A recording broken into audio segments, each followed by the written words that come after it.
പൗരസ്ത്യ സാഹിത്യ മീമാംസയിലെ വളരെ പ്രധാനപ്പെട്ട ഒരു സങ്കല്പനമാണ് കാവ്യം എന്നുള്ളത്.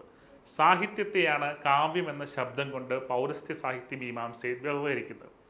കാവ്യത്തിന് പല ആലങ്കാരികന്മാരും പലതരത്തിലുള്ള നിർവചനങ്ങൾ നൽകിയിട്ടുണ്ട്. അതിലൊരു പ്രധാനപ്പെട്ട നിർവചനമാണ് കാവ്യം ഗ്രാഹ്യം അലങ്കാരാത് എന്നുള്ളത്. ആരാണ് കാവ്യത്തിന് ഇങ്ങനെ ഒരു നിർവചനം നൽകിയിരിക്കുന്നത് എന്നുള്ളതാണ് ചോദ്യം. A Bhattadautan, B Anandavardhanan, C Bhamakan, D Vamanan എന്നുള്ളതാണ്. ഇതിൻ്റെ ഉത്തരമെന്ന് പറയുന്നത് ഓപ്ഷൻ ഡി വാമനൻ എന്നുള്ളതാണ്. അദ്ദേഹത്തിൻ്റെ കാവ്യാലങ്കാര സൂത്രം എന്ന ഗ്രന്ഥത്തിലാണ് അദ്ദേഹം കാവ്യത്തിന് ഇത്തരത്തിലൊരു നിർവചനം നൽകുന്നത്. കാവ്യം അലങ്കാരം കൊണ്ടാണ് തിരിച്ചറിയപ്പെടുന്നതെന്നും പറയുന്നു അദ്ദേഹം.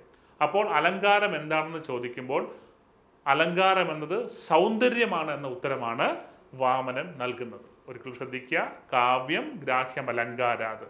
കാവ്യ നിർവചനത്തിൽ അലങ്കാരത്തെ കൂട്ടിക്കൊണ്ട് വരികയും അലങ്കാരം കൊണ്ടാണ് കാവ്യം തിരിച്ചറിയുകയും ചെയ്യുന്നതെന്നാണ് വാമനൻ പറയുന്നത്. അപ്പോൾ അലങ്കാരം എന്താണെന്ന് ചോദിച്ചാൽ അലങ്കാരം സൗന്ദര്യം ആണെന്ന ഉത്തരമാണ് അദ്ദേഹം നൽകുന്നത്.